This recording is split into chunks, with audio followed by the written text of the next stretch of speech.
Va ora in onda Zoom, il drive time in mezzo ai fatti con Antonino Danna.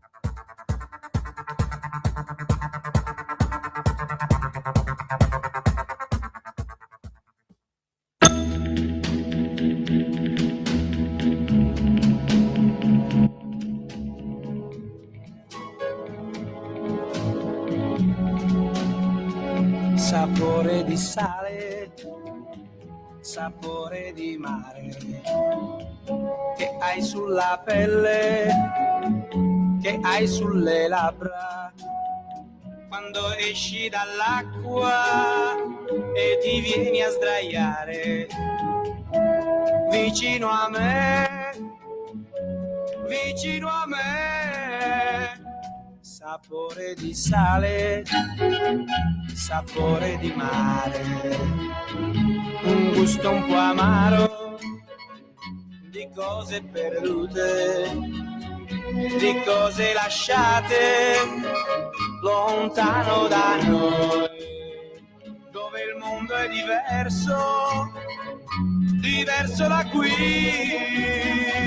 Il tempo è dei giorni che passano pigri e lasciano in bocca il gusto del sale. Ti butti nell'acqua e mi lasci a guardarti e rimango da solo nella sabbia, nel sole. Poi torni vicino e ti lasci cadere così nella sabbia e nelle mie braccia, e mentre ti bacio, sapore di sale, sapore di mare, sapore di te.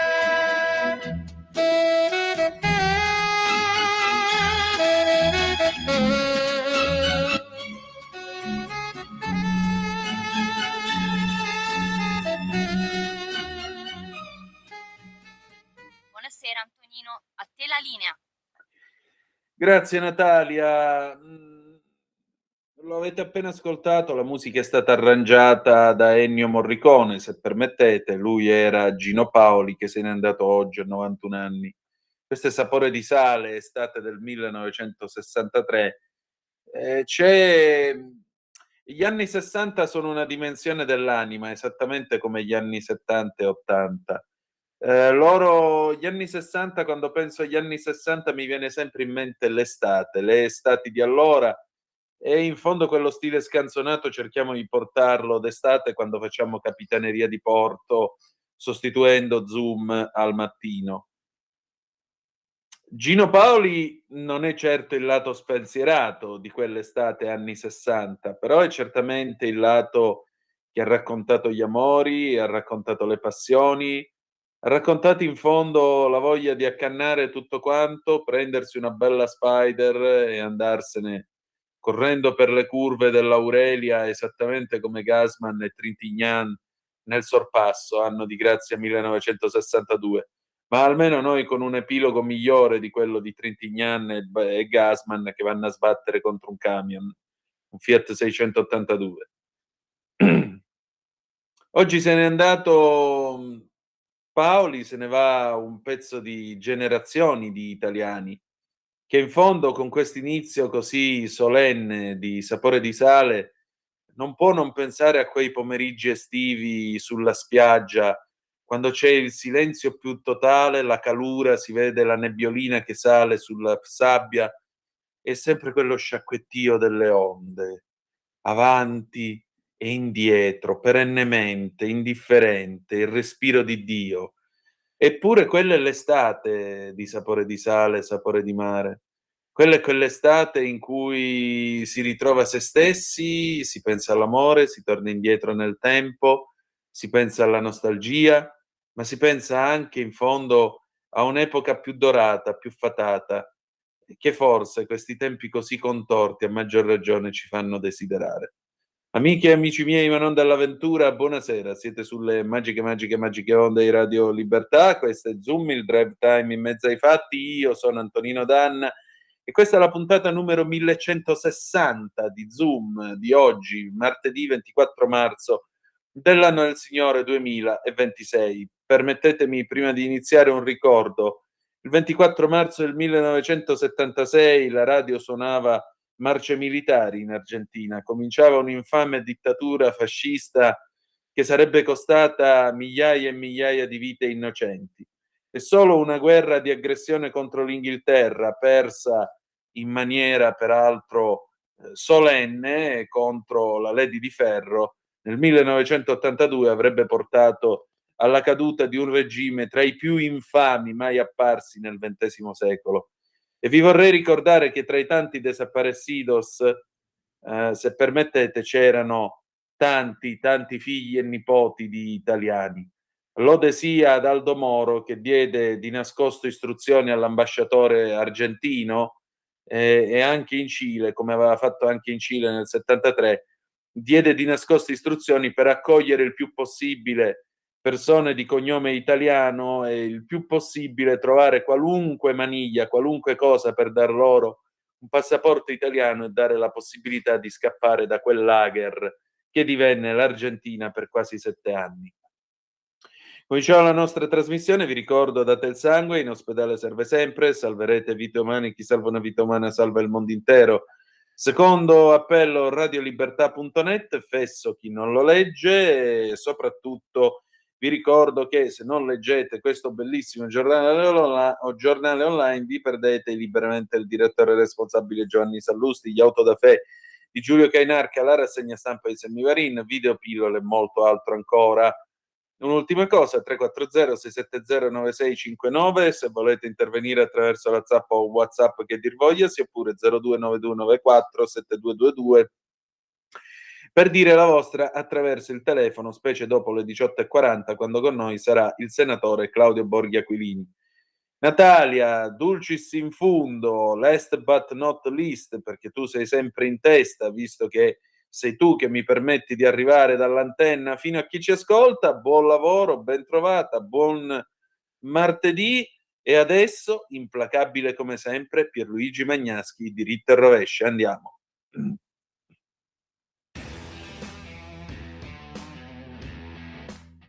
Il referendum sulla riforma della giustizia è stato vinto nettamente dalla centrosinistra, che ha preso il 53,6% dei voti dei no. Invece il centrodestra, che sosteneva il sì, ha preso solo il 46,4% dei voti. In altre parole, il centrosinistra ha raccolto il 7,6% in più di voti rispetto al centrodestra. Sul voto referendario c'è anche una differenza geografica. Il sì infatti ha vinto nettamente in Lombardia, in Veneto e in Friuli, invece in tutte le altre regioni e in particolare in quelle del sud il no ha vinto spesso con un grande distacco. Ma anche nelle 3 regioni del nord dove si è affermato il sì, ha vinto il nord nelle città più grandi, a conferma che nelle periferie il centrodestra ha ormai stabilito il suo insediamento, nel senso che i ceti popolari oggi tendono a votare per il centrodestra, mentre i ceti più ricchi preferiscono dare il loro consenso al centrosinistra.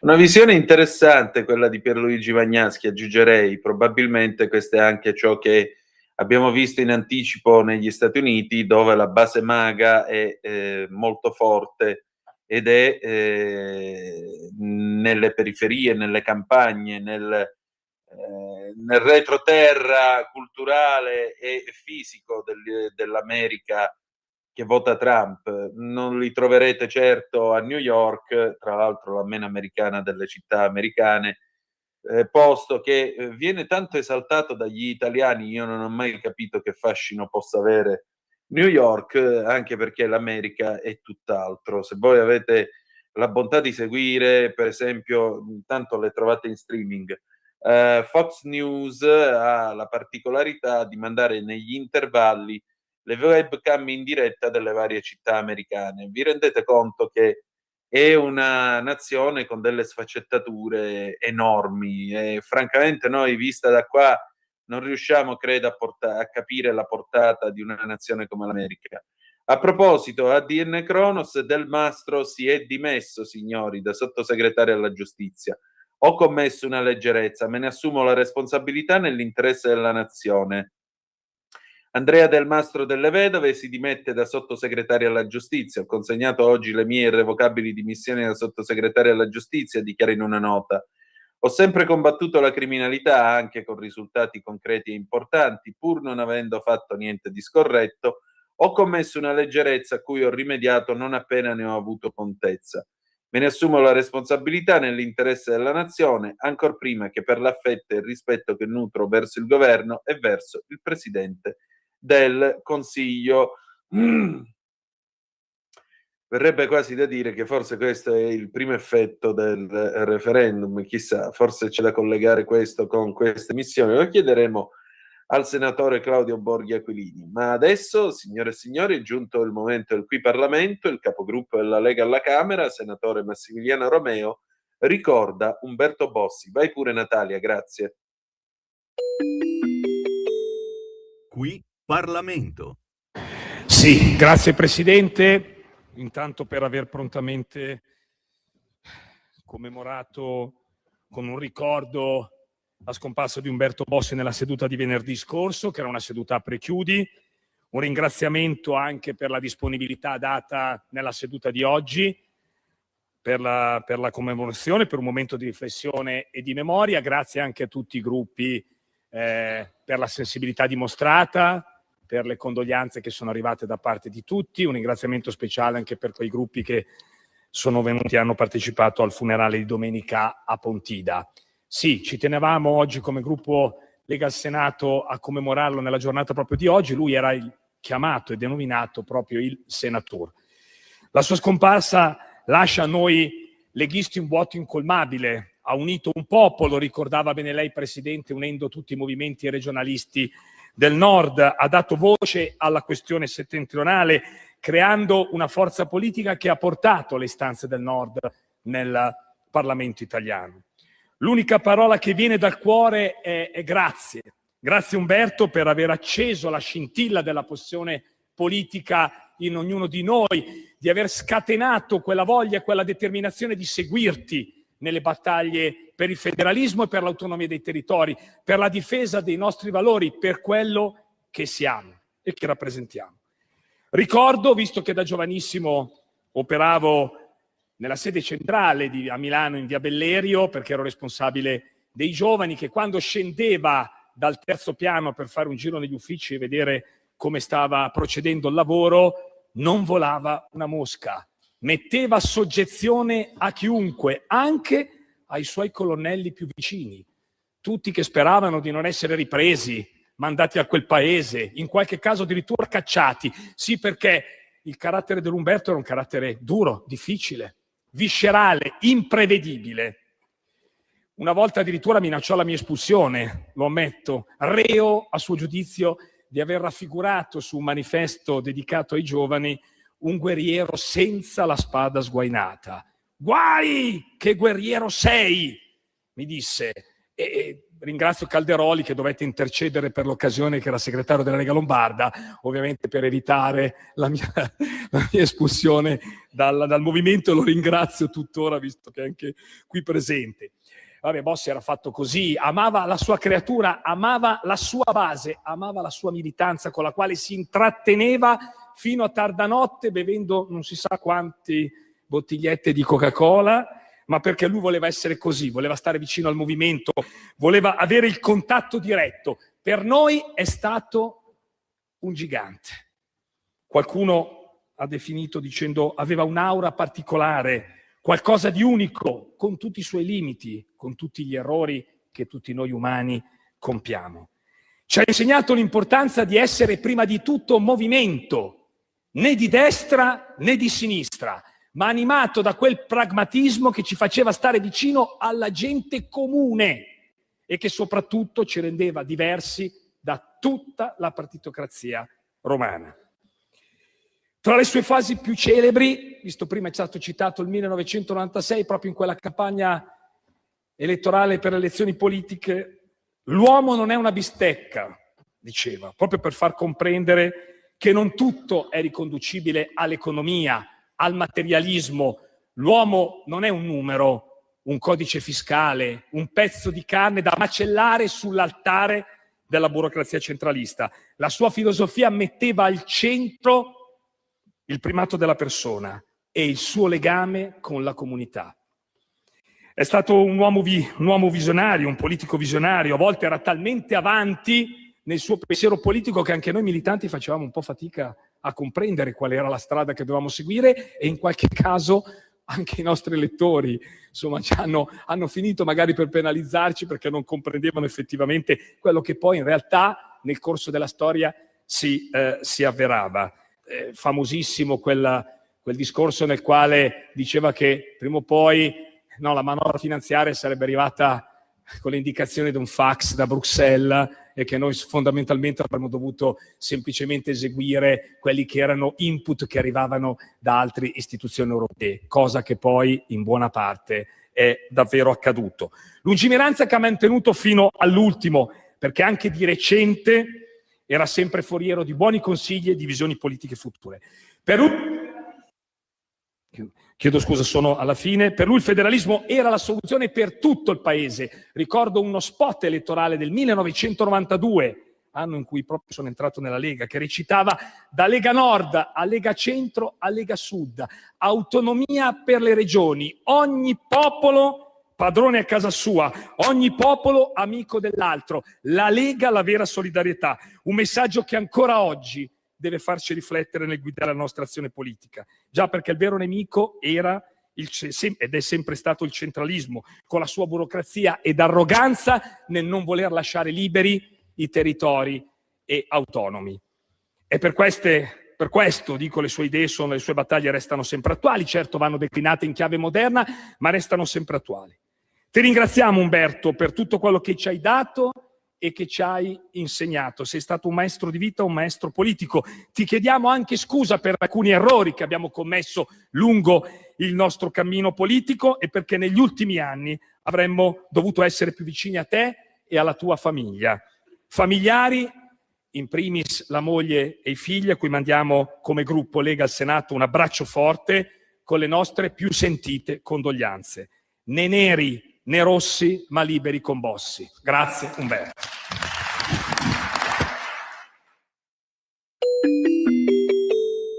Qui Parlamento. Per la tua pubblicità visita il sito radiolibertà.net. Lo amiamo perché ci offre sempre le cose più buone e naturali. Linea Alberto Acerbis. Problemi respiratori, tosse, raffreddore, tosse secca, tosse grassa. Abbiamo il prodotto che ti può aiutare. Bronco Free, la soluzione bevibile alla bava di lumaca, timo, verbena, altea, papavero e marrubio. Un insieme di erbe e di prodotti che aiutano a sciogliere il catarro e a favorirne l'espettorazione in maniera naturale. La tosse è un meccanismo espulsivo naturale che il nostro organismo mette in atto quando all'interno delle nostre vie respiratorie entrano virus, entrano batteri, entrano sostanze che il nostro organismo ritiene dannose.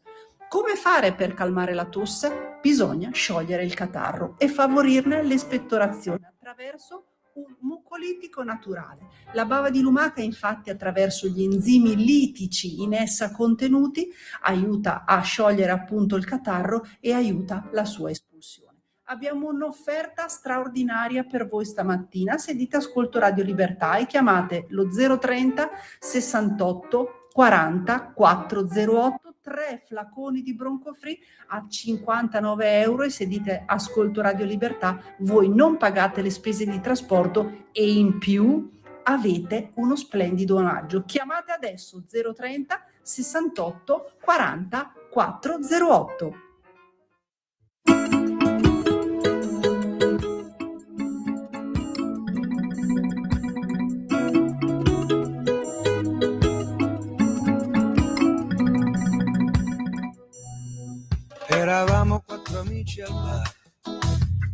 potevano cambiare il mondo, destinati a qualche cosa in più, che una donna ad un impiego in banca si parlava con profondità di anarchia e di libertà.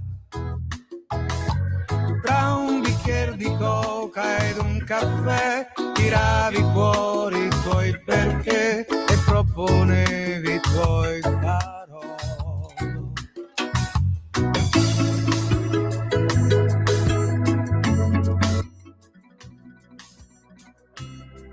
Eravamo 3 amici al bar, uno si è impiegato in una banca, si può fare molto pure in 3, mentre gli altri se ne stanno a casa, si parlava in tutta onestà di individui e solidarietà. Tra un bicchiere di vino ed un caffè tiravi fuori i tuoi perché e proponevi i tuoi però.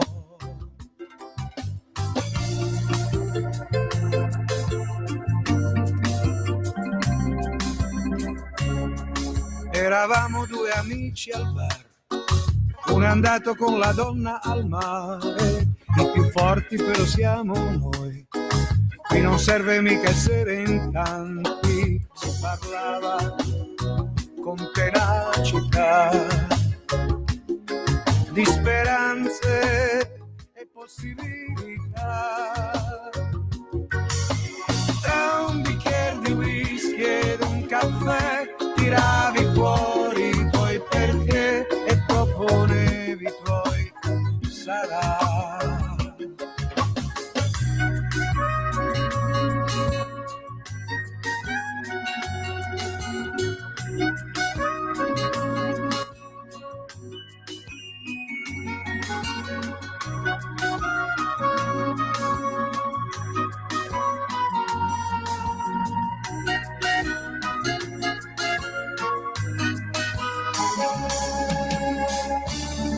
Sono rimasto io da solo al bar, gli altri sono tutti quanti a casa e quest'oggi verso le 3 sono venuti 4 ragazzini, sono seduti lì vicino a me, con davanti 2 coche e 2 caffè. Mi sentivo chiacchierare, han deciso di cambiare tutto questo mondo che non va.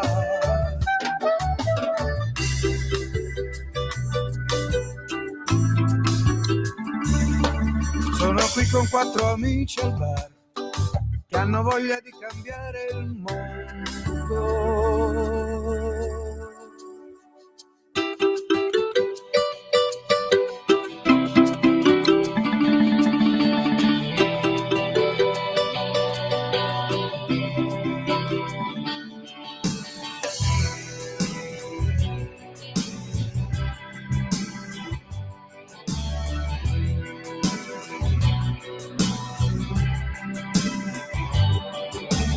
Poi ci troveremo come le sta a bere del whisky a Roxy Bar, o forse non ci incontreremo mai, ognuno ricorrerà ai suoi guai, e poi ci troveremo come le star a bere del whisky a Roxy Bar, o forse non ci incontreremo mai, ognuno ricorrerà ai suoi guai.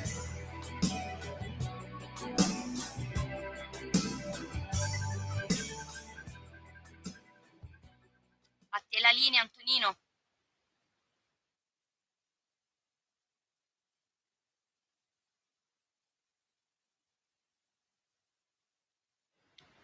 A te la linea, Antonino. Grazie Natalia. E niente, quando poi c'è Vasco mi piglia così. Le 18:38 minuti e 10 secondi sulle magiche onde di Radio Libertà. Questo è sempre Zoom, il drive time in mezzo ai fatti. L'estate del 1991, l'estate dei miei 11 anni, Gino Paoli, 4 amici al bar, amici miei ma non dell'avventura. Voi che cosa ricordate di quell'estate in cui questa canzone usciva dai jukebox attraverso dei 45 giri in vinile? Perché poi questa è anche una lunga galoppata attraverso la storia italiana.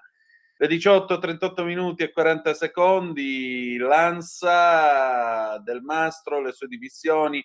Non ho fatto niente di scorretto, colloquio con Nordio negli uffici a Via Renula, con lui anche il capo di gabinetto Bartolozzi.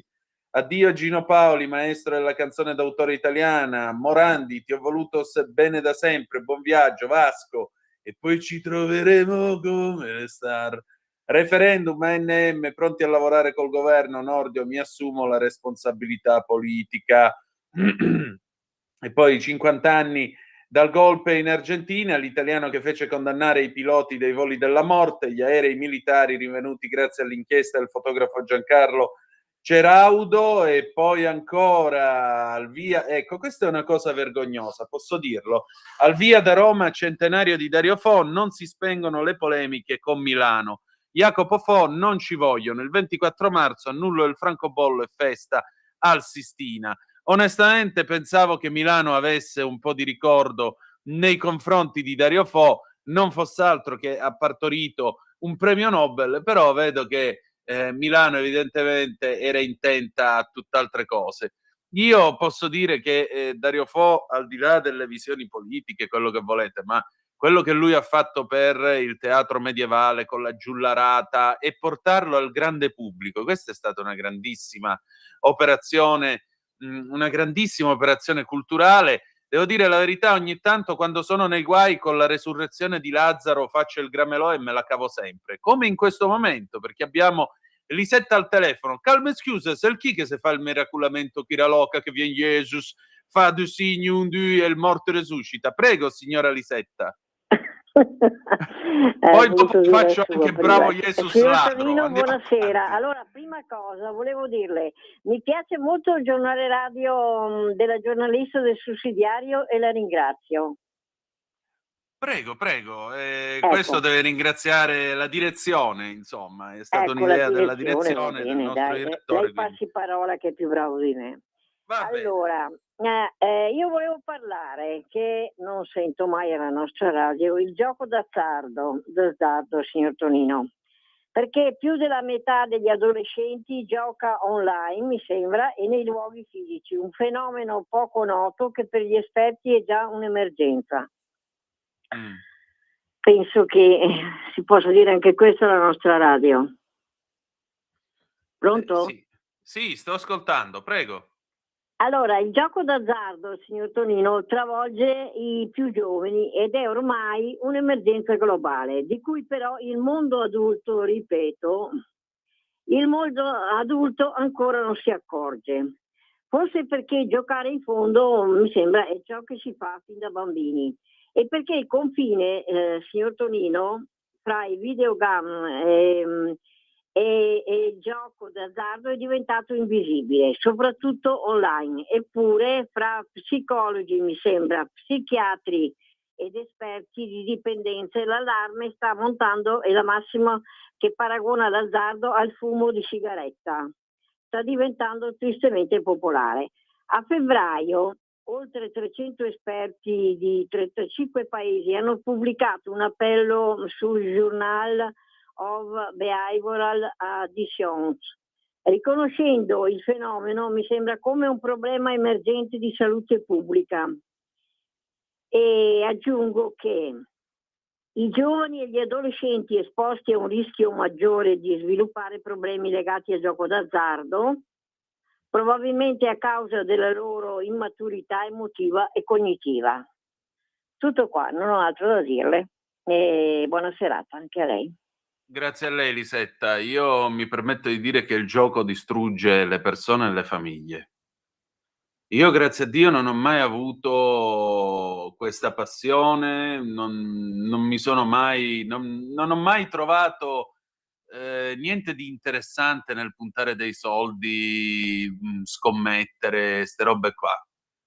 Posso dire che ho visto famiglie intere rovinarsi per questa roba, ho visto ludopatici che praticamente vivono in attesa di fare i soldi, perché sono convinti di fare i soldi e non capiscono che l'unico che fa i soldi è né più né meno che lo Stato.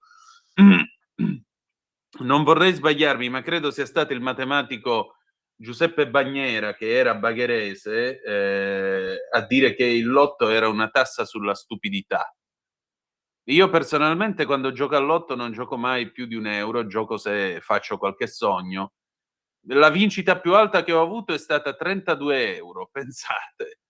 Ma gioco giusto per il piacere di entrare e dire: "Vabbè, ho vinto". Però torno a ripetere, non ci ho mai trovato qualcosa di bello. Ma adesso invece abbiamo con noi il nostro professore di scuola di magia, e veramente stasera ne sento abbondantemente il bisogno di parlare con questo confessore laico. E chi è? È il senatore Claudio Borghi Aquilini. Sigla, dai. Qui Parlamento. L'attualità politica dalla viva voce di deputati e senatori.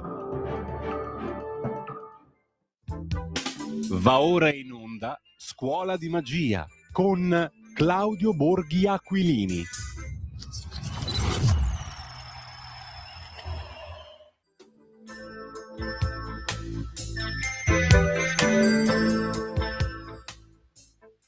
Buonasera, a voi la linea.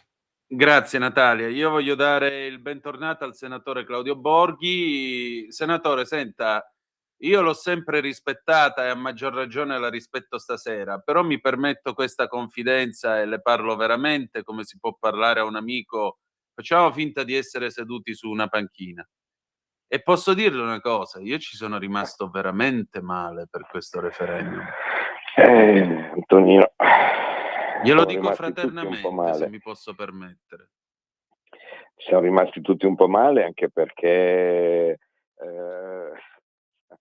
forse abitando in Lombardia a un certo punto avevamo avuto anche una percezione un po' diversa, insomma, no?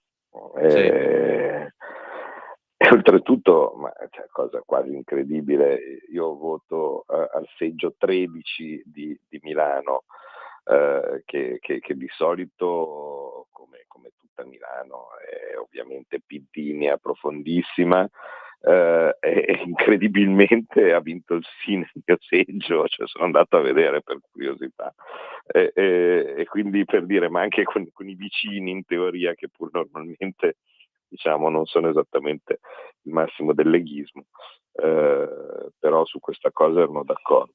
E quindi forse insomma c'è stata un po' di sottovalutazione di diciamo, vabbè, insomma, parliamone, ecco. Sì. Adesso ti dico come l'ho vista io, ricordando che oltretutto, insomma, ho sofferto anche di più perché ero a Budapest alla riunione dei patrioti, quindi con tutti i partiti sovranisti d'Europa, no? Che insomma celebrano a ogni elezione, no? Un successo, una crescita diversa e così di questo tipo, e noi abbiamo dovuto portare a casa una sconfitta in un tema così importante. Però la cosa importante è che non è che è una sconfitta della Lega, anzi cinicamente mi verrebbe da dire che poi come sono andate le cose con le regioni dove la Lega è più forte, dove ha vinto il sì, tutte le altre regioni dove non eravamo così forti e dove in teoria chi doveva essere fra i trascinatori di questa riforma, quindi Forza Italia, Fratelli d'Italia e così via, invece è stato un disastro. Paradossalmente per la Lega è un risultato che dà più forza anche all'interno della coalizione. Ma in realtà noi dovevamo vincere per noi stessi, non per il partito. Cioè, il fatto che la Lega fosse a favore non lo rendeva un referendum politico su una questione di partito. Cioè, la Lega era semplicemente un partito che sin dai tempi, appunto oggi abbiamo ricordato Umberto Bossi in Senato, come io che pur, ripeto, all'epoca la vivevo solo da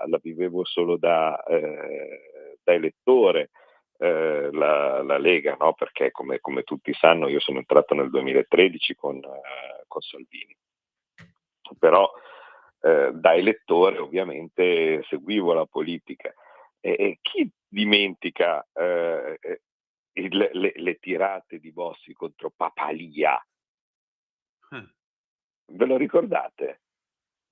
Vagamente, ma me lo ricordo, sì. Il magistrato, quello che si inventava di tutto, no? per andare contro la Lega, il Papalia. E oggi all'ennesimo imbecille che ricorda i 49 milioni, no? Di questo tipo, oggi ho preso e ho ripostato la sentenza, quella dove la Margherita per le malefatte del tesoriere, giustamente tutta la sentenza diceva che i rimborsi elettorali non avevano vincolo di utilizzo, così scritto proprio benissimo, no?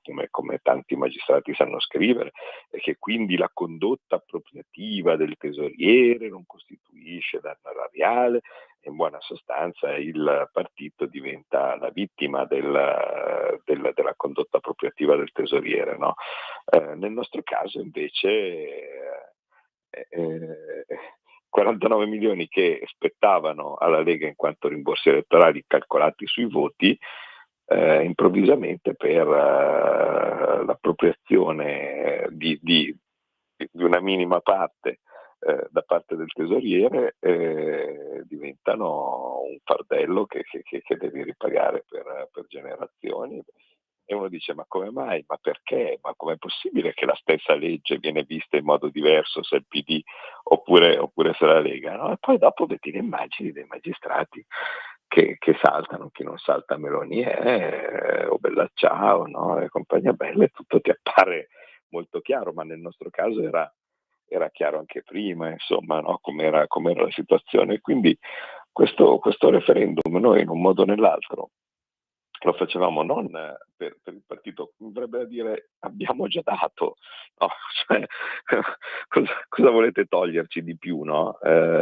Rispetto a quanto già avvenuto, rispetto alle cose che abbiamo già patito, rispetto al Salvini ha ragione ma dobbiamo attaccarlo, rispetto agli anni di processo per aver fatto quello che bisognava fare, rispetto a tutto quello che chiunque ha provato a fare politica nella Lega ha passato nel suo pubblico e nel suo privato, e in molti casi anche tracimando oltre il penale, perché ricordiamo che questo referendum si riferiva alla giustizia penale, però io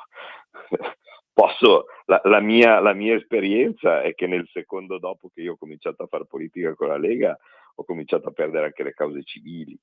Cioè, bastava che ci fosse la causa per il colore della facciata e improvvisamente, anche se c'avevo ragione, la perdevo.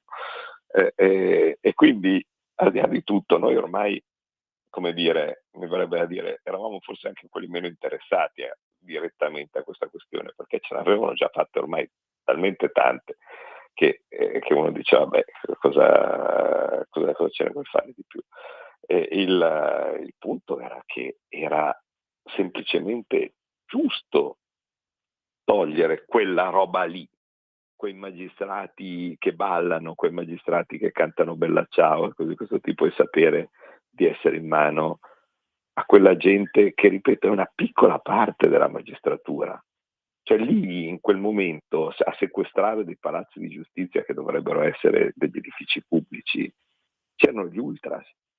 E in questo momento la giustizia, grazie a questo sistema, no, del CSM politicizzato, delle correnti e cose di questo tipo, è in mano agli ultras.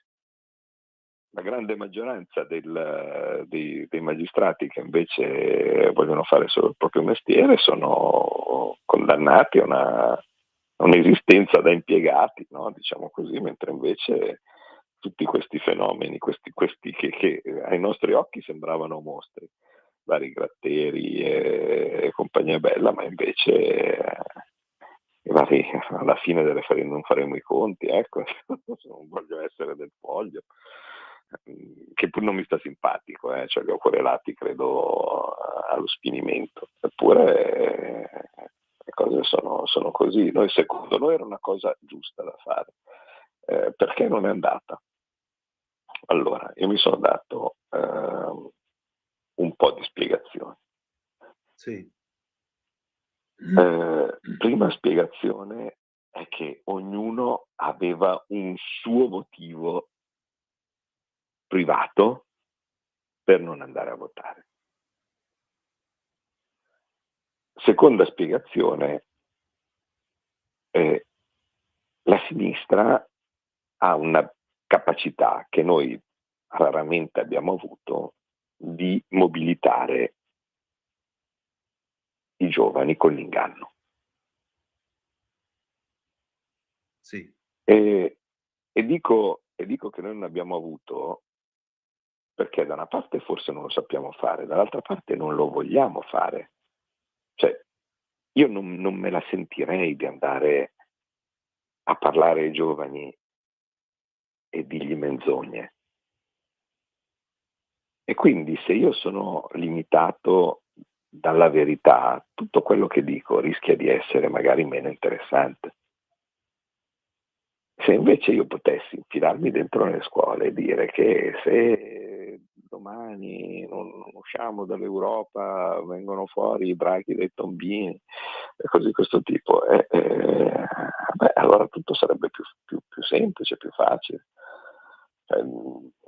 Arriverei a qualsiasi tesi gli direi che gli rubano il futuro, che i prossimi sono loro, che domani vivranno nella dittatura, no? Vabbè, allora a quel punto cosa di meglio, no? per un giovane per dire guarda, mi hanno dato una causa, no? Quindi vai che si va in piazza. E spesso e volentieri sono cazzate, cioè in piazza per il clima, no? In piazza per il green, cioè prende sempre in modo spregiudicato, vigliacco mi verrebbe da dire, la sinistra ha preso, utilizzato i giovani come carne da cannone, raccontandogli delle balle e noi non siamo mai riusciti né a fare la stessa cosa, e la capisco, cioè ripeto, io non sarei in grado di dire bugie. Io quello che cerco di dire è sempre comprovato, mi verrebbe da dire, no? Anche perché sennò magari mi arrestano. Dall'altra parte invece non siamo mai riusciti a smontarle queste balle.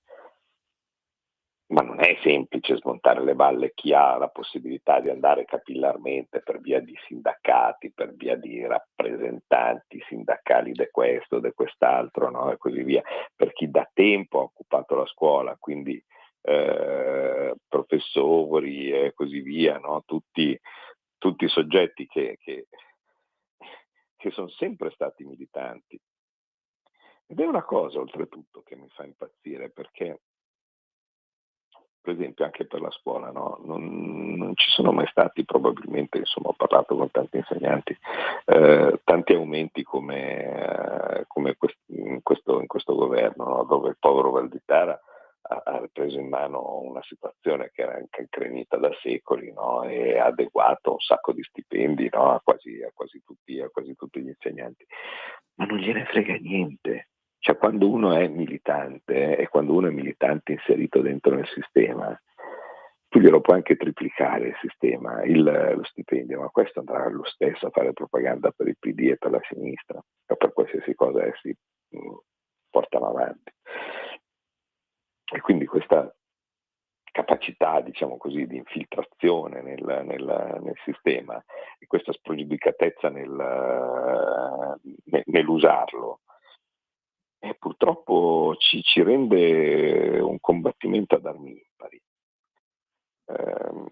Io tante volte dico che la nostra pazienza e la nostra correttezza è l'unica cosa che salva questo paese da una guerra civile. Ma continuo a pensarlo, perché se noi utilizzassimo i settori dove invece abbiamo noi una maggioranza, con la stessa spregiudicatezza, la stessa vigliaccheria, la stessa sfrontatezza nel raccontare bugie, nel mentire, nell'aizzare e così via, ma non finirebbe bene. Perché immaginate cosa succede se noi utilizzassimo, per esempio, faccio esempio, i carabinieri o la polizia, dove c'è chiaramente una maggioranza di simpatizzanti, diciamo così, per le nostre idee, con lo stesso tipo di militanza e vigliaccheria utilizzata dalla sinistra per il mondo della scuola piuttosto che il mondo della cultura e dell'informazione e similari. Cioè, veramente verrebbe fuori una specie di dittatura sudamericana con i manganelli fuori dalle sezioni elettorali, ma non è quello che vogliamo. Però dall'altra parte si gioca oggettivamente con una mano dietro la schiena. Dai il jingle, che poi dopo prendiamo invece i motivi, quelli veri, su cui invece si potrebbe e che probabilmente è stata colpa nostra. Ok, 10 secondi di pausa e torniamo subito.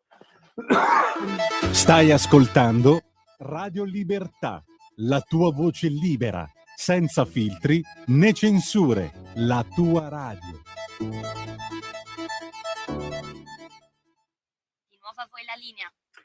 Grazie Natalia, alle 19 minuti e 5 secondi sulle magiche onde di Radio Libertà. Il senatore Claudio Borghi, Antonino Danna al microfono con voi per Scuola di Magia. Senatore, tra l'altro è arrivato un messaggio da Giulio, tal Giulio, su WhatsApp.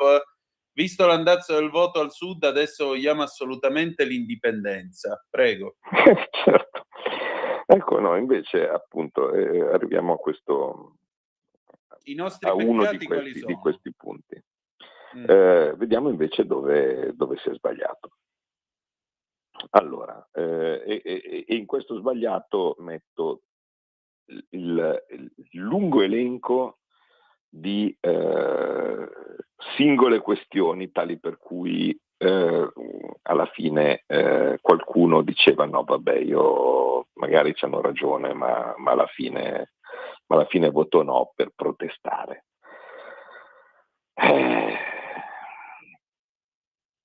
Per esempio, aspetta un attimo.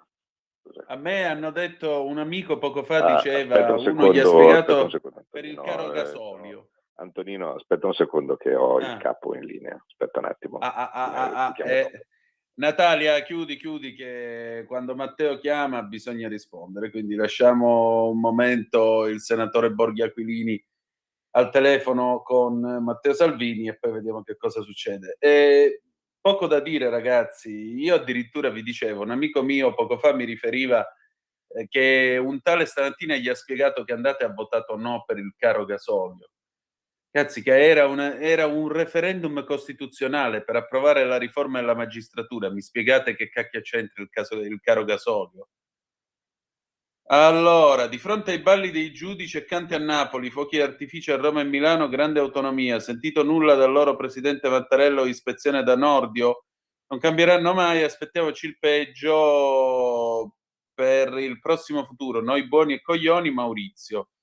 Ancora Maurizio, grandi i nostri politici a far vincere una riforma storica, un'idea, sarebbe bastato per 20 giorni a cavallo del referendum tagliare fortemente le accise al carburante, un bonus sui pedaggi autostradali, ad esempio, ma loro no, sono politici saggi e ci spiegano la politica. Vedrete anche l'autonomia, il per esempio del nulla dopo i referendum vinti, e va, anche loro non pagano mai gli insuccessi, Maurizio. Maurizio, perdonami, ma questo però non è fare una politica degna di un partito di governo, questo è fare cettola qualunque, scusami. Cioè, tu pretendi di comprarti il voto della gente 20 giorni prima del referendum perché uno toglie le accise per 20 giorni. Cioè, credimi Maurizio, ti giuro, io sta logica non l'ho capita. Ste robe non le fanno veramente a Marina di Sopra, dove è sindaco Cettola qualunque, perché se davvero qui dobbiamo arrivare al punto che 20 giorni prima del referendum abbattono le accise e addirittura il bonus sui pedaggi autostradali, perché immagino che il problema sia quello del bonus del pedaggio autostradale. Io oggi sono andato a fare benzina, 1,70 mi è venuta la benzina. Ma non è questo il punto, non è questo il punto. Bisogna tenere presente tutta una serie di cose. La democrazia è persuasione. Molta gente, purtroppo, diciamolo, è andata a votare perché gli hanno riempito la testa di stronzate. Se vado a votare no, la Meloni poi l'indomani si dimette. Se vado a votare no, protesto col caro gasolio. Se vado a votare no, i fascisti non prendono il potere. Se vado a votare no, succede che... Ma non c'è stato uno che abbia detto se vado a votare sì è perché in questo modo applichiamo la separazione delle carriere. Non c'è stato niente di tutto questo. Niente di tutto questo.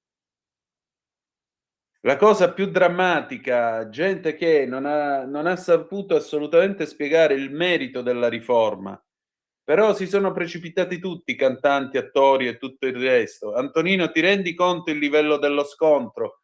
Me ne rendo conto, Maurizio, ma siccome il livello dello scontro è questo, non è che tu puoi scendere ancora più in basso. Quelli hanno mobilitato la loro intelligenza, hanno mobilitato i loro cantanti, i loro attori, i loro storici, i loro professori.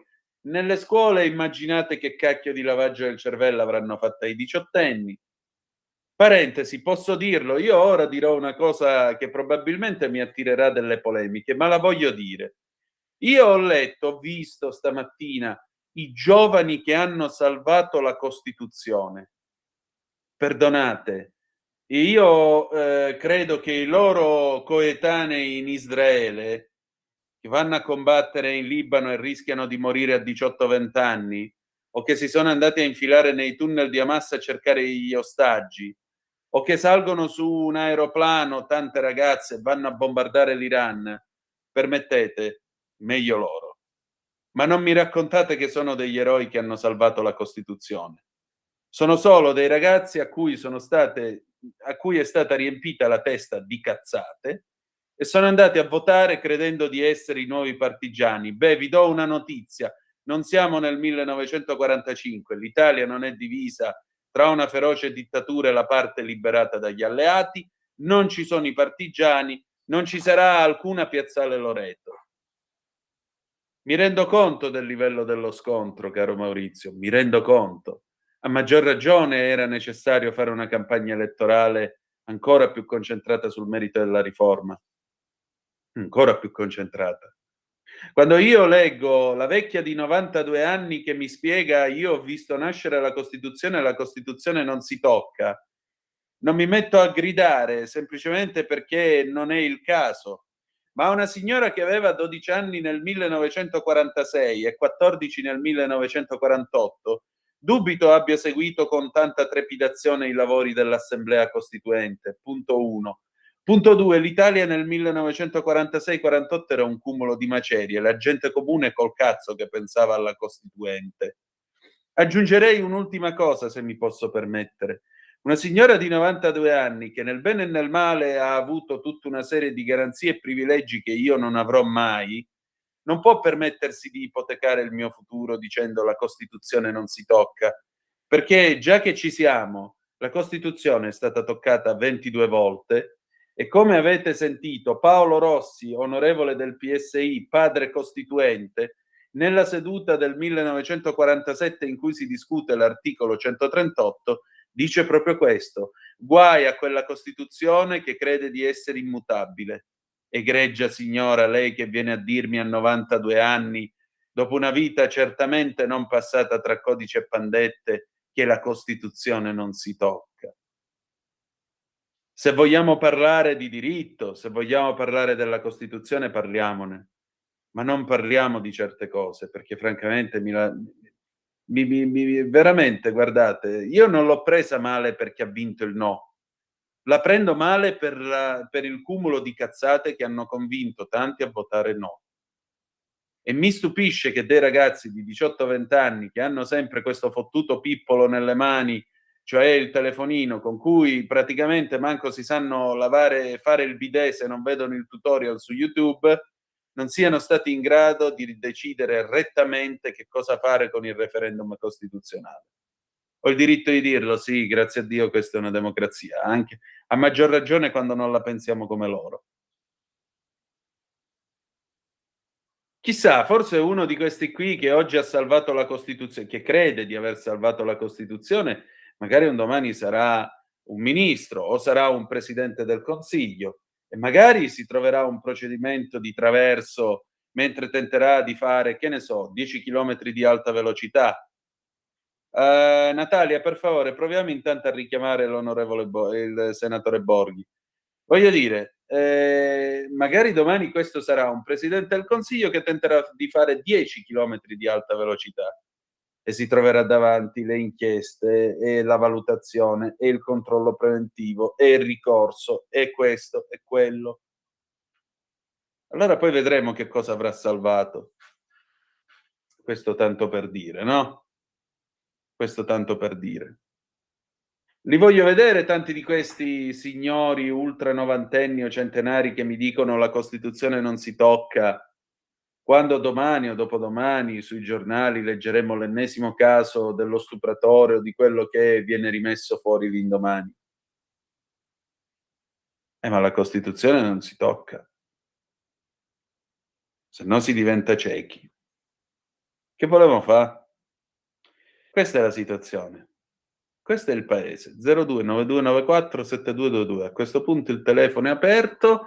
Nel frattempo il senatore Borghi è evidentemente impegnato in una conversazione alla quale non si poteva dire di no. Proveremo più tardi a richiamarlo. Però se voi volete intervenire e dire la vostra, il telefono è aperto. Salvatore... Amico Salvatore, ma perché non chiami anziché mandarmi qua il messaggio? Io lo leggo, però poi telefoni. La gente, Antonino, è stanca purtroppo. Che credibilità ha la politica nel garantire la necessità di un giudice terzo con un ministro del turismo indagato per bancarotta, falso in bilancio, truffa all'INPS? Sarebbe stato meglio un grande come Garavaglia, ma si sa, il merito non paga. Che credibilità ha un paese nel quale la NM canta chi non salta la Meloni è? In ultima istanza, che cazzo di paese è quello nel quale l'ANPI fa un manifesto con su scritto abbiamo salvato la Costituzione? Agostini, saluti. No problem, no problem. Allora, niente, noi ci congediamo dal senatore Borghi Aquilini che insomma la telefonata si prolunga, per cui possiamo procedere oltre. Io direi che possiamo mandare anche la sigla di Scuola di Magia e riprendiamo la nostra trasmissione. Vai pure, Natalia.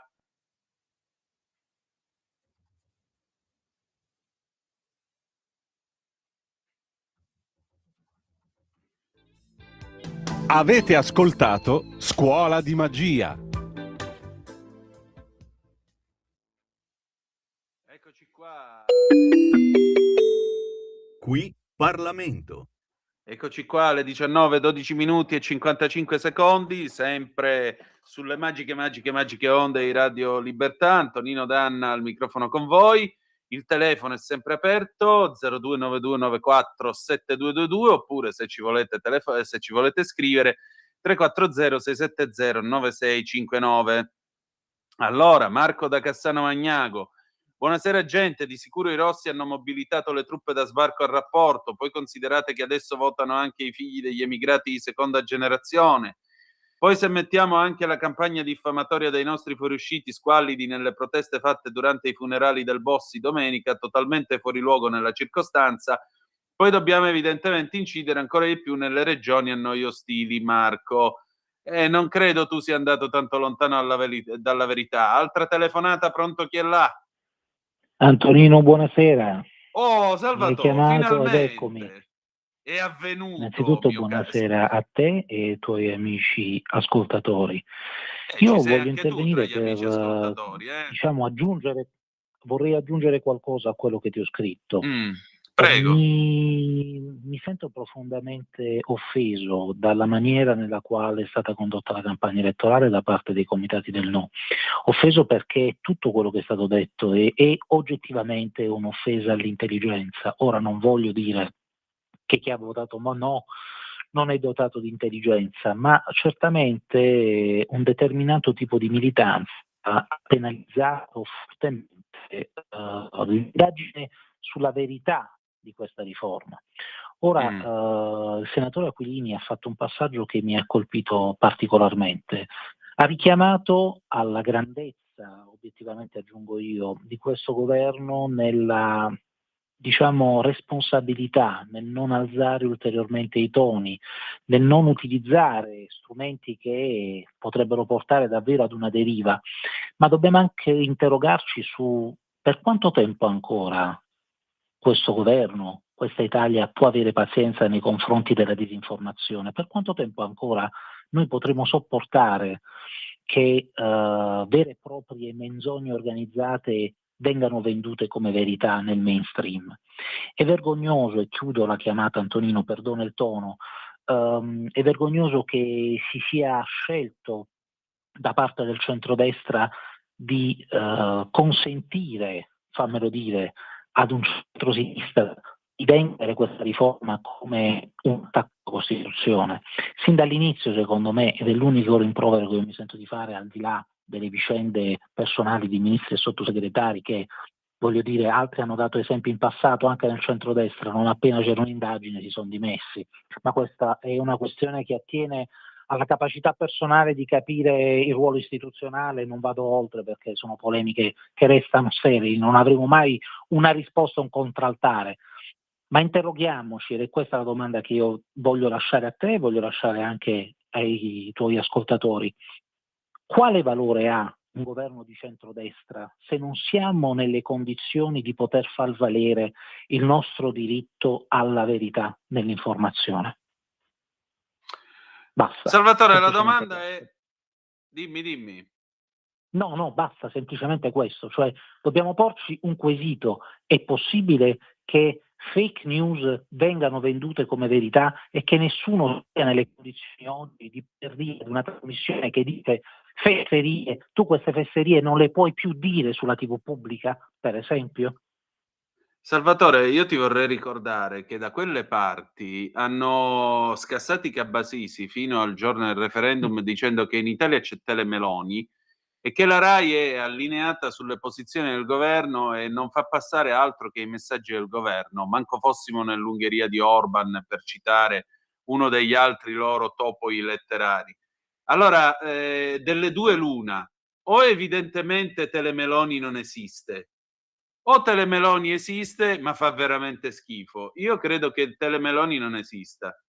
E io sono d'accordo con te, perché Telemeloni non solo non esiste, ma diciamo così come si fa con lo spettro del fascismo, lo spettro Telemeloni consente alla disinformazione di poter continuare a proliferare sulla TV pagata dai cittadini italiani, che è vergognoso e non c'è una soluzione per questo. Ecco perché pongo questa domanda anche alla politica, hanno pensato dei correttivi, ad esempio a cambiare l'organo di vigilanza della RAI, che attualmente è sostanzialmente un Moloch che non decide nulla e non è in grado di incidere in nessuna maniera, perché se vai a toccare Ranucci il giorno dopo ti trovi tutti contro e non riesci a risolvere il problema alla radice. Attenzione, non sto dicendo che il problema è Ranucci, fosse solo Ranucci il problema, il problema è molto più grave e riguarda Ma guarda, la capacità.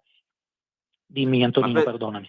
ma vedi Salvatore, il punto è che noi purtroppo, come fai a dire che in Italia c'è il fascismo se se l'opposizione vince un referendum? Cioè io vorrei capirlo, però aggiungerei anche un'altra cosa. Esiste un'egemonia culturale della sinistra, è un dato di fatto. Te ne racconto una. Qualche giorno prima del referendum, sulla pagina Facebook di un amico, questo qua posta uno sproloquio di una sedicente professoressa di scuola, che peraltro è un'attivista di AVS, e questa spiegava: io non sono una giurista, virgola, ma, no? E qui cominciano sempre i casini, no? Non sono un dottore, virgola, ma, puntini sospensivi. Non sono un giurista, virgola, ma, puntini sospensivi. E poi parte la cazzata, no? Non sono un giornalista, virgola, ma, puntini sospensivi. Ecco, questa dice: non sono una giurista, virgola, ma. Questo è un voto politico perché in realtà ci sono due visioni della società. Una che vuole un governo accentratore che limita i diritti e un'altra che vuole... Allora non c'entra un cazzo. Io da una così non mi farei correggere manco un dettato delle elementari, benedetti Dio. Perché qui siamo proprio alla negazione del concetto stesso di diritto. Non sono una giurista, virgola, ma. Allora, virgola, ma, tutto quello che viene dopo il ma non conta un cazzo. Perché qui avevamo il dovere di informarci, di entrare nel merito, di capire: ma io per quale cazzo di motivo devo votare sì oppure devo votare no? E invece stamattina uno dei nostri si è sentito dire da un tale al bar che lui ora aspettava di capire quando è che la Meloni saliva al Quirinale a dimettersi da Mattarella. No, Ma di che cosa stiamo parlando? No. Ma è un problema vero, cioè nel senso, io lo dico con grande sincerità, sono preoccupato e la preoccupazione nasce dalla reazione nella saletta a Napoli da parte di alcuni magistrati dell'Associazione Nazionale Magistrati e mi chiedo e ti chiedo, Mattarella ha sentito l'esigenza di andare al CSM dopo le improvvide parole di Nordio che ha detto ciò che pensavano in tanti ma che non avrebbe dovuto dire. Ora, ma tu ti rendi conto che persino i vescovi hanno detto la loro su questo referendum? Zuppi che ci ha spiegato per chi votare, che è un bel... Attenzione, ma occupatevi Antonino, delle anime, cazzo, che le chiese sono vuote. Vaticano, Zuppi non rappresenta tutti i vescovi italiani, fortunatamente. Ma purtroppo Zuppi rappresenta gli amici del Giaguaro. Gli amici del Giaguaro, è pienamente ragione. Lo sappiamo da che lato politico pende. È vero, su questo hai pienamente ragione, però sono state, ritornando a Nordio, perché Mattarella oggi non interviene cercando di invitare tutti quanti a moderare i toni e i termini rivolgendosi alla magistratura? Perché non lo ha fatto? Magistrati che saltellano contro un pubblico ministero della propria stessa procura. Perché il Presidente della Repubblica non sente l'esigenza di difendere questa persona, dato che è a capo della magistratura? Io sono sinceramente scioccato, perché vuol dire che è evidente che probabilmente noi abbiamo fatto un errore, siamo caduti un po' nel trappola, anche nel trappolone che ci hanno tirato, per errori comunicativi, perché il caso del Mastro, perché probabilmente le persone che hanno rappresentato il sì dal punto di vista della comunicazione non sono stati straordinariamente convincenti, ma come tu giustamente sottolinei, purtroppo l'odio ideologico ha avuto più valore rispetto a quelle che erano le realtà dei contenuti, ed è una roba che ti lascia davvero scioccato. È vero. Concludo, io ti ringrazio innanzitutto del tempo che mi hai dato, ma voglio fare un'ultima considerazione.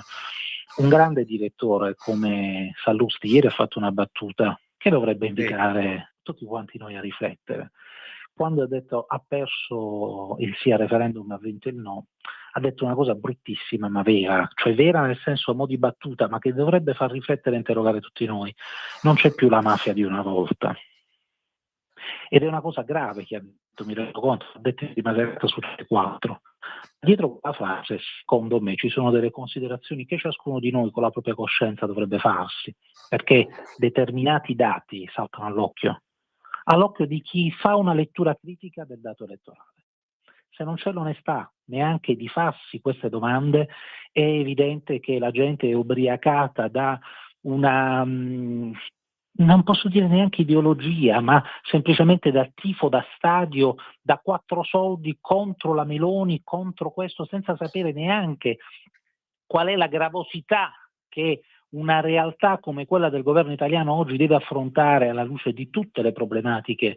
Io volevo vedere Giuseppe Conte nelle condizioni economiche attuali in cui si trova l'Italia oggi, se sarebbe stato nelle condizioni di fare ciò che la Meloni sta facendo, ciò che Giorgetti sta prontamente orchestrando, ciò che, tra virgolette, sta mettendo in sicurezza i risparmi del nostro paese. La gente questo non lo capisce ed è un problema grave. Io ripeto, sono preoccupato per l'informazione, sono preoccupato per la giustizia e ho 40 anni, non ne ho 60, non ne ho 70, e se sono preoccupato a questa età è un problema, perché vuol dire che se devo fare anche un investimento non lo faccio perché ho paura. E Guarda, questo lo dico io, ma penso che come me lo pensino in tanti. Guarda Salvatore, io ti ringrazio devo... dello spazio.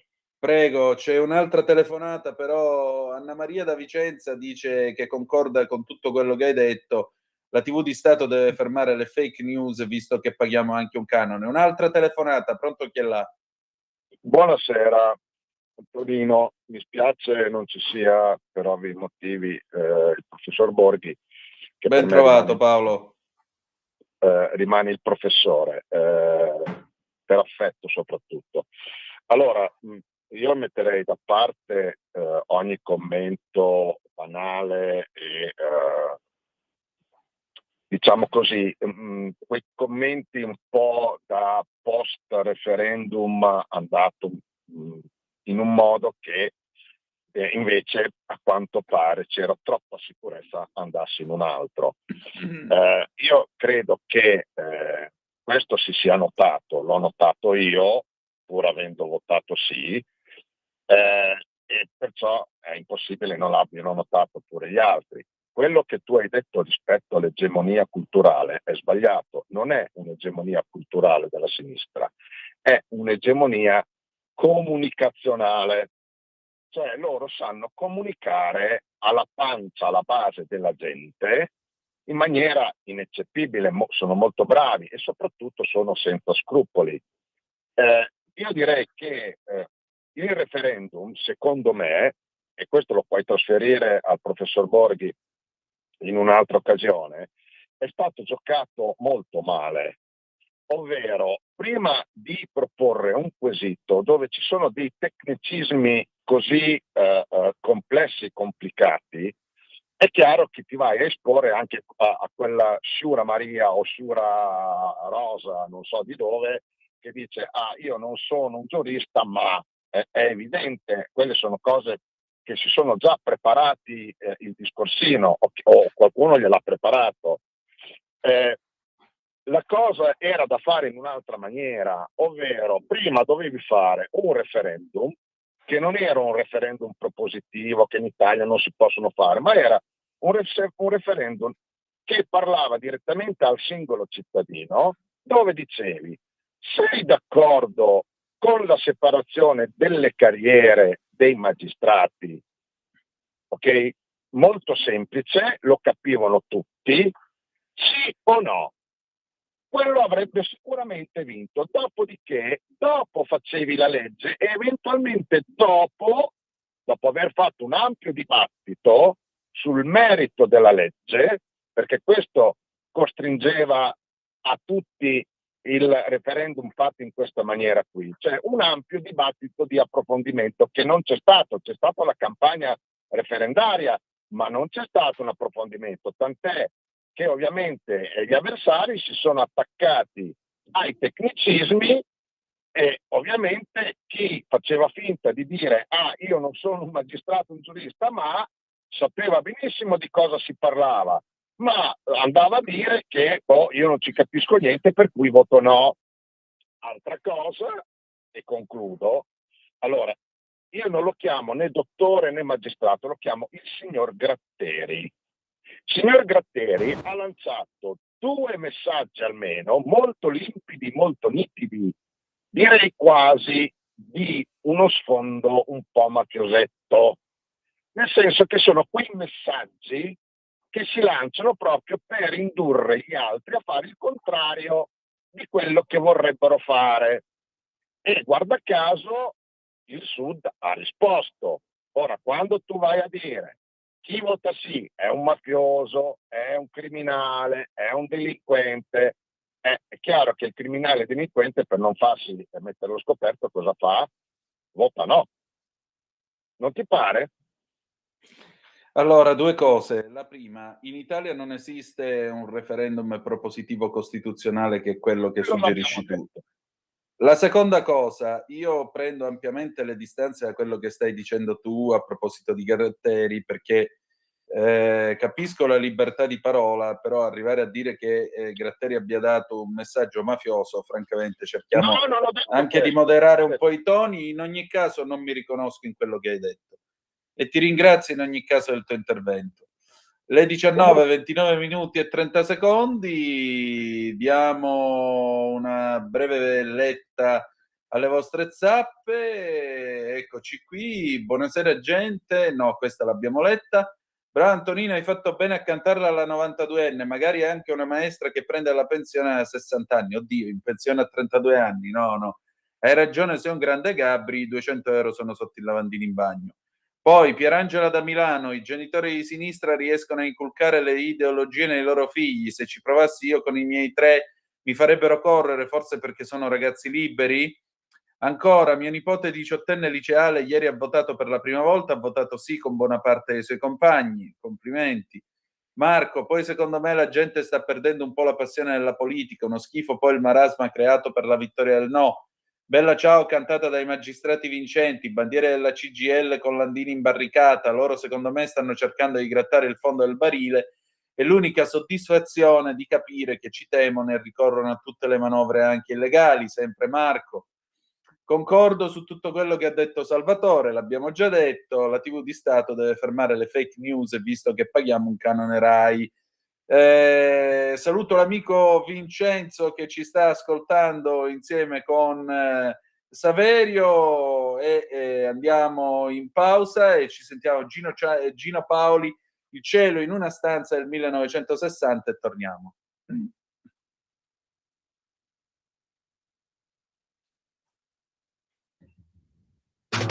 Stai ascoltando Radio Libertà, la tua voce libera, senza filtri né censura. La tua radio.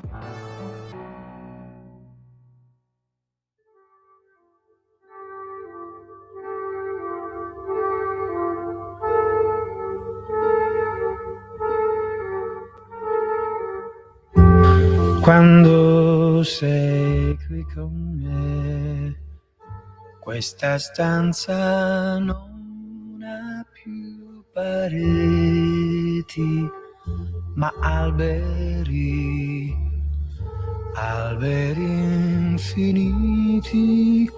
Quando sei qui vicino a me, questo soffitto violano non esiste più.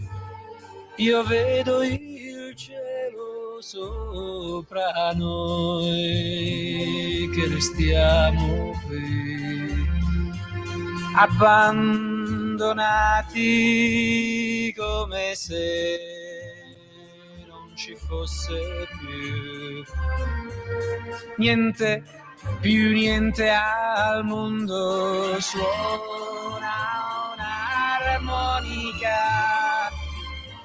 mi sembra un uragano che vibra per te, per me, su nell'immenso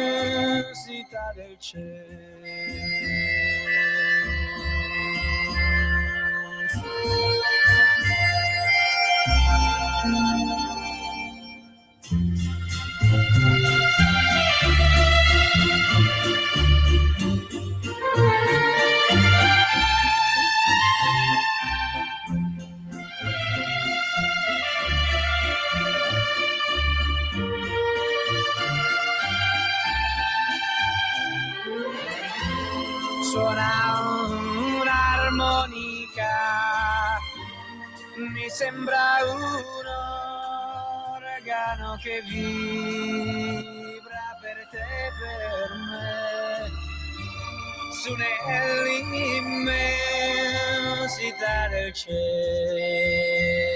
per te e per me.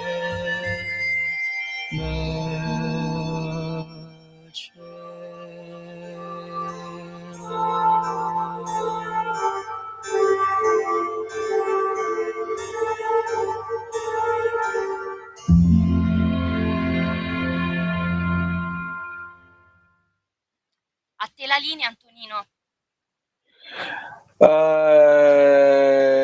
Dunque, allora invito l'ascoltatore, quello che si è sentito punto sul vivo, perché io gli ho detto che lui ha detto che Gratteri ha avuto un atteggiamento mafioso. A parte il fatto, caro amico, che c'è tanto di registrazione sulle parole che hai usato, io continuo a dissociarmi da quello che tu hai detto. Se vuoi telefonare per rettificare la tua posizione, lo fai.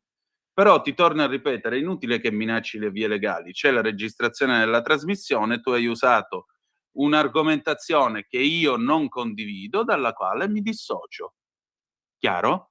Se vuoi telefonare lo dici, io non ti telefono in privato, non sono qui per stare a rettificare le tue parole. Se lo vuoi fare, il telefono è sempre aperto, 0292947222. La registrazione della telefonata e della trasmissione comunque sono pubbliche. Non ho altro da aggiungere. Allora, buona gente.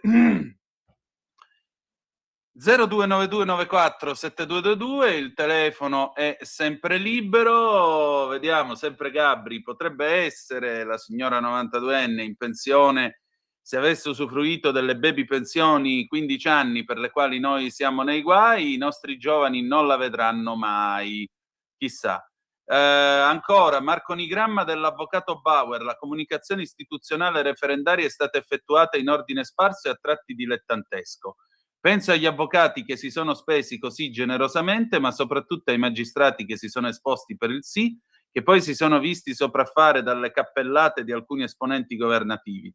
Le opposizioni hanno colpito in maniera coordinata, mobilitando tutto il loro caravanserraglio. È stata persa un'occasione storica, ora la giustizia sarà irriformabile. Come non essere d'accordo con l'avvocato Bauer, che come sapete spesso interviene commentando la realtà su Aria Fritta, signore e signori. Pronto? Sono l'ascoltatore di prima, con molta serenità e molta calma. L'anonimo ascoltatore di prima, tra l'altro. Come? L'anonimo ascoltatore di prima. No, io ho detto il mio nome prima. No, non l'hai detto. No, come? Tu hai detto. Io l'ho detto, tu hai detto Paolo, non so chi era Paolo, comunque va bene. E chi sei tu? Come? E chi sei tu? Fabrizio! Oh, benissimo, dici, prego. Allora, spero che la connessione resista. Allora, io mi sono riferito al messaggio in sé, cioè non ho detto che Gratteri è mafioso o usa metodi mafiosi, non ho detto questo, io mi sono riferito al messaggio, al tenore del messaggio, che è un messaggio che denota una assoluta mancanza di rispetto da un punto di vista pure civico, non solo legale, e per quanto mi riguarda io direi che potrebbe anche essere passibile a sua volta di denuncia, ma le frasi che ha detto, in particolare due, le ricordiamo, quelle che in sostanza chi vota sì è un mafioso, è un criminale, è un massone, e anche quell'altra rivolta, mi pare, al quotidiano Il Foglio, o il Fatto Quotidiano, adesso non mi ricordo. Il Foglio. Uno che dice, un magistrato che dice tiriamo le reti e poi facciamo i conti dopo, cioè, questa non è una minaccia? Che cos'è? No, spiegatemelo e spiegatelo agli ascoltatori. Cioè, secondo me sono almeno quelle due, se non altre, ma non stiamo qui a dilungarci, delle affermazioni di una gravità inaudita, e qualcuno avrebbe dovuto intervenire, secondo me. Non dico la stessa Meloni, ma almeno un messaggio lanciato dal Quirinale, non dico direttamente dal Presidente della Repubblica, però un messaggio per dire così le cose non vanno bene, non andiamo. Però, ripeto, uno può dire, ed è libero di dire le cose che vuole come vuole, ma è ovvio che se le dice in una certa maniera, poi si espone, se non a delle accuse di tipo legale, a delle controrisposte che fanno vedere e sottolineare che il contenuto di quei messaggi non è così nitido e limpido. Per cui se tu mi dici, caro Fabrizio, se vai a fare la spesa in quel supermercato lì, allora sei un rapinatore, sei un sequestratore. Se invece vai in un altro, allora sei una persona per bene. Scusate, il senso è lo stesso, secondo voi io o qualunque altro cittadino cosa fa? Va nello stesso supermercato dove rischierebbe di essere non solo visto, ma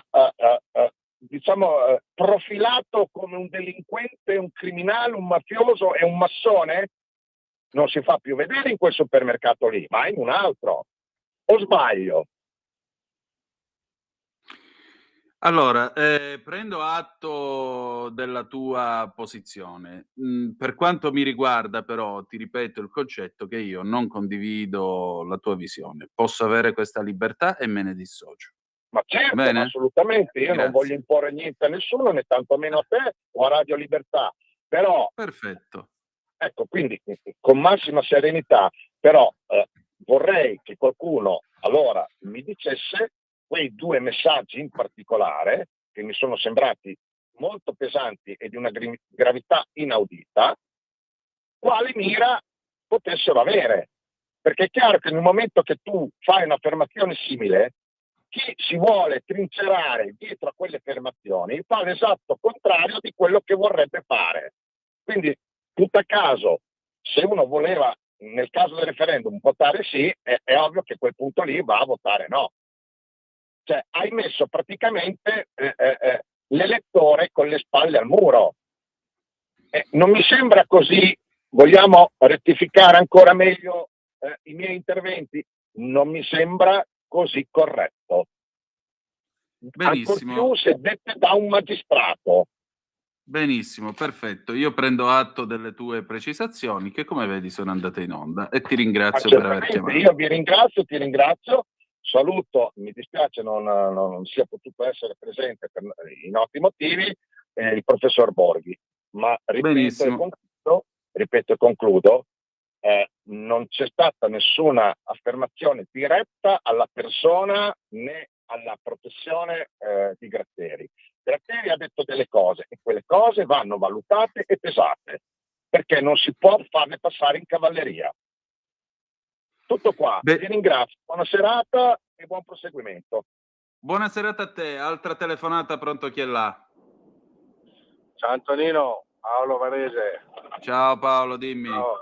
Ciao. Sì, anch'io sono molto deluso dal risultato, però c'era da aspettarselo, perché bene o male l'italiano medio è un caprone, l'italiano medio a prescindere va contro, l'italiano medio devi dargli qualche cosa, gli dai in pasto 4 programmi, una partita di calcio, i pacchi, il Grande Fratello, lui è tutto contento, no? L'italiano medio è campione mondiale assoluto di lamento, come siamo capaci di lamentarci noi, veramente non ci batte nessuno. Poi nel momento in cui si tratta di metterci un pochettino di impegno, un pochettino di testa, un pochettino di approfondimento nelle cose, ci si perde via. Ma sì, va bene così, no? Cambiare tutto per cambiare niente, no? Il gatto pardo insegna. Ma non è un'Italia che vogliamo, è un'Italia sbagliata. Caspita, il famoso mondo al contrario di Mannacci, per l'amore del cielo, ma non ha detto, non aveva tutti i torti e non ha assolutamente tutti i torti. L'italiano si deve lamentare, basta. Io vorrei tanto che sapere se tutti quelli che erano intenzionati a votare sì, va bene, per qualche motivo, per orientamento politico, per convinzione nella fattispecie della materia stessa, vorrei sapere se sono andati tutti a votare. No, ma sì, fa niente, tanto un voto in più, un voto in meno, non fa niente e abbiamo perso. E la sinistra invece, bella compatta, è andata tutta a votare e ce l'ha messo in quel posto. Attenzione che non facciano la stessa cosa l'anno prossimo con le elezioni, va bene, perché lì c'è in ballo poi l'elezione del Presidente della Repubblica e il nostro paese a livello di welfare, a livello di tutto, non possiamo assolutamente permetterci un Presidente della Repubblica di sinistra ancora, perché lui è il capo, perché il pesce puzza dalla testa, ricordiamoci. Bene. E invito tutti a leggere il libro di Sallusti che intervista Palamara e poi chi ha votato no veramente si spara nelle dei. Grazie Antonino, un abbraccio. Amen. Anche qui chi ha votato no, vedrà presto gli effetti della sua scelta. Ultima telefonata, pronto, chi è là? Sono Paolo da Cagliari. Buonasera. Carissimo. Ti apprezzo molto e quindi quando posso cerco di seguirti. Grazie. Volevo fare una considerazione, no? Confrontandomi con alcune persone. Diceva, ma io voto no, perché? Perché tanto non cambia nulla, in quanto questi stranieri che dovevano essere remigranti, insomma, rispediti alla loro nazione, che erano stati mandati in Albania, e poi alla fine, una volta che sono andati lì, hanno chiesto la protezione internazionale e quindi per questo io tanto non serve, voto no. Cioè è un po' un discorso relativo questo voto no, insomma. Ma io mi chiedevo, ma perché diciamo la regola, la legge non impedisce, oppure è possibile fare questa protezione internazionale? Ecco, questa è una domanda che vorrei fare, così se è possibile avere un po' di conoscenza, perché mi sembra impossibile che non si possa modificare questa argomentazione. Va bene, grazie tante, buon lavoro. Grazie a te. L'Italia con l'articolo 10 della Costituzione, il cosiddetto trasformatore automatico del diritto internazionale, sostanzialmente si confà alle norme di diritto internazionale generalmente riconosciute. Noi aderiamo a tutta una serie di convenzioni che danno protezione ai diritti internazionali, per cui queste hanno vigore nel nostro paese. Questo è quanto. Abbiamo finito per questa sera, ci ritroviamo domani alle 18:05 trattabili sulle magiche onde di Radio Libertà. Ci salutiamo con Gino Paoli, Senza fine del 1961.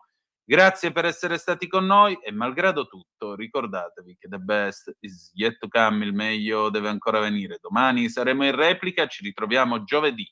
Vi ha parlato Antonino Danna, buonasera.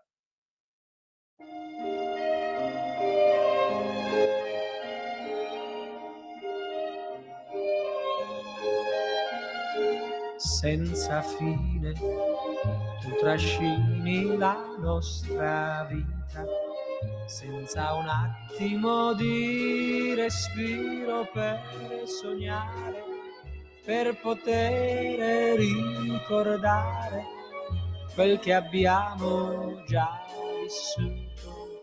Senza fine, tu sei un attimo senza fine, non hai ieri, non hai domani, tutto è ormai nelle tue mani.